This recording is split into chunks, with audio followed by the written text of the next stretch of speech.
Hello, my name's Roseanne. I'm 20 years old and I study German and French at the University of York.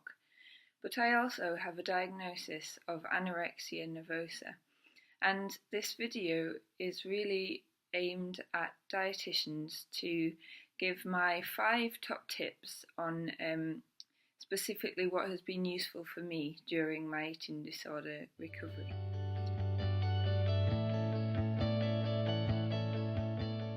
So, top tip number 1 is that it's been really useful to have regular meetings and weekly meetings with my dietitian, just so we can catch up and get to know what's been good in the week, what hasn't, maybe discuss some of the challenges I've done, some things that I'd still like to challenge.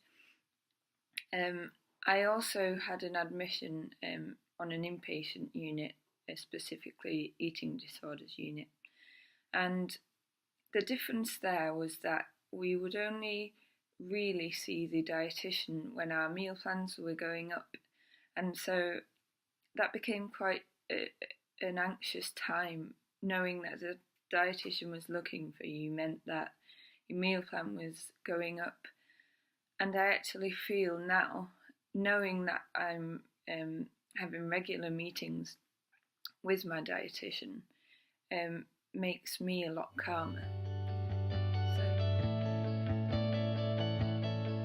So top tip number 2 is really just try and be as friendly and as understanding as possible. Obviously, no one is really going to fully understand anybody else because it's impossible, but not feeling judged and being greeted by a friendly face has been really useful for me. I get on really well with my dietitian, and also kind of don't be afraid to have a laugh with the patient if you feel that it's appropriate. I can go and see my dietitian and we'll have a bit of a laugh and a joke, and it's great because what would be quite a fearful and stressful time ends up being quite a fun, upbeat thing that I'm not scared of going into. And yeah, that's been really helpful for me, just to kind of just to calm the situation down, I guess. And also not blaming the person, but obviously being as firm as needed with the eating disorder is quite a hard thing to balance, really. It's important, obviously, that the eating disorder behaviours are challenged, but also it's important that the patient knows that you're not blaming them. It's not their fault, and it's their eating disorder that's making them carry out these behaviours, whether it be restriction, purging. So yeah, I think that's quite an important thing as well.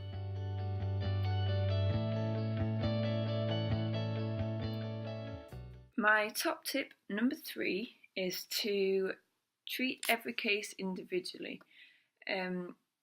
Obviously, not one person with the same diagnosis will have exactly the same symptoms as another person. And so it's really kind of crucial that the meal plans focused on that specific patient. So, for example, now I can speak to my dietitian, and because I have a diagnosis of high functioning autism, sometimes the textures of certain foods in certain situations are unbearable for me. So kind of soft foods when I'm quite anxious, and smooth foods, I'm unable to tolerate those when I'm in an anxious state. And so being aware of those and making specific plans, putting specific things in place to be able to deal with that has been really, really helpful for me.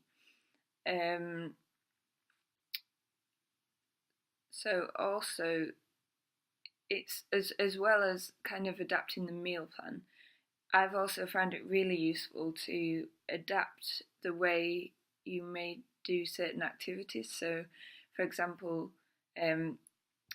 this picture is a hierarchy of foods for me, but obviously it's a visual thing because that's the best way I work, really. So it's definitely good to try and adapt to the patient's individual needs, and really discussing their main difficulties and helping to find solutions to those. Because sometimes there are going to be things that a patient struggles with. And it's quite important for them not just to hide those, but to actually explore it and realise that it's not actually as scary as as they think it would be.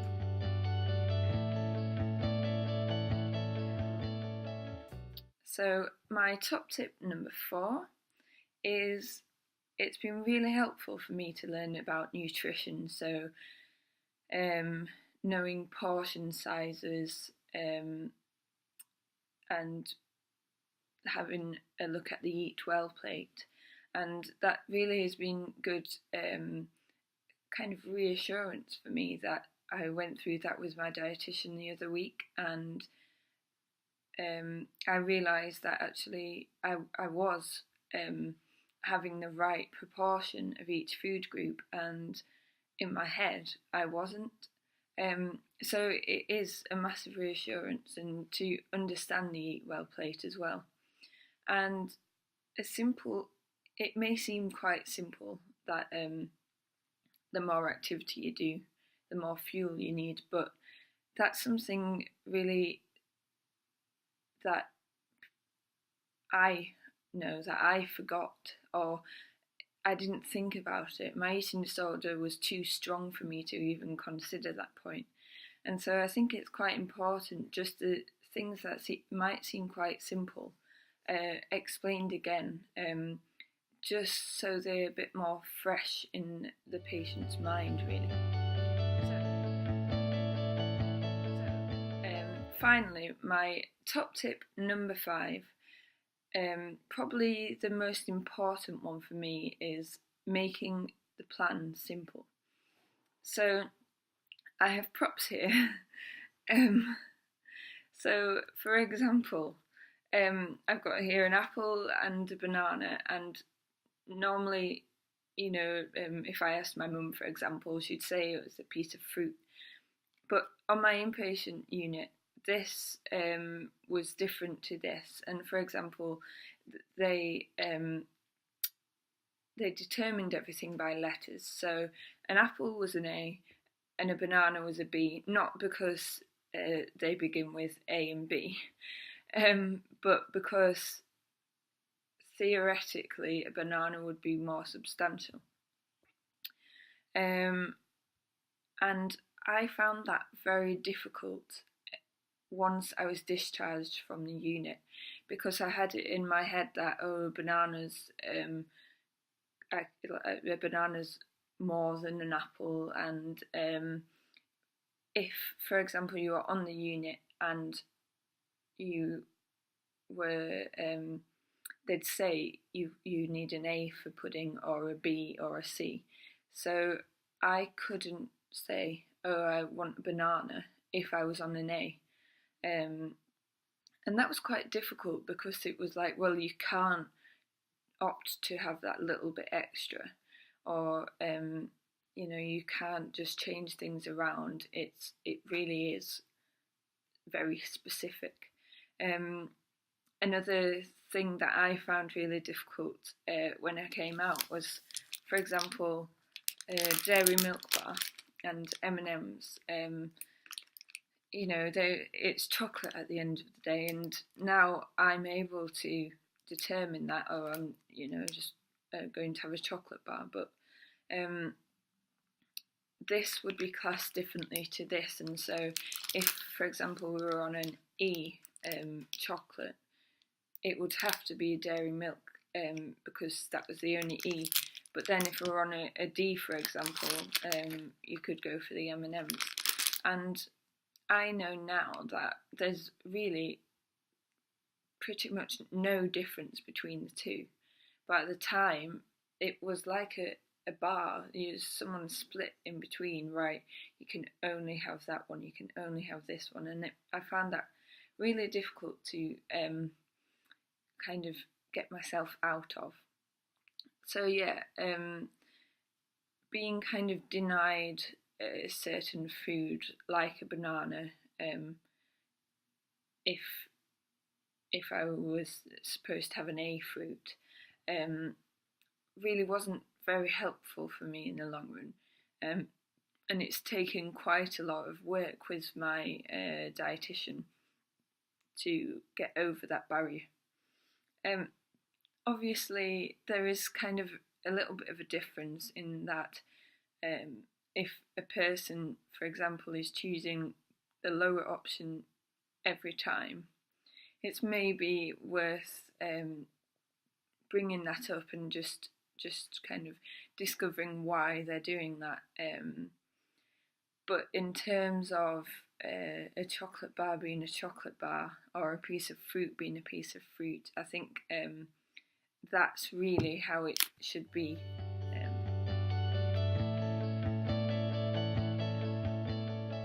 So they're my 5 top tips to hopefully help any dietitians out there. So I hope that's been useful, and thank you for listening.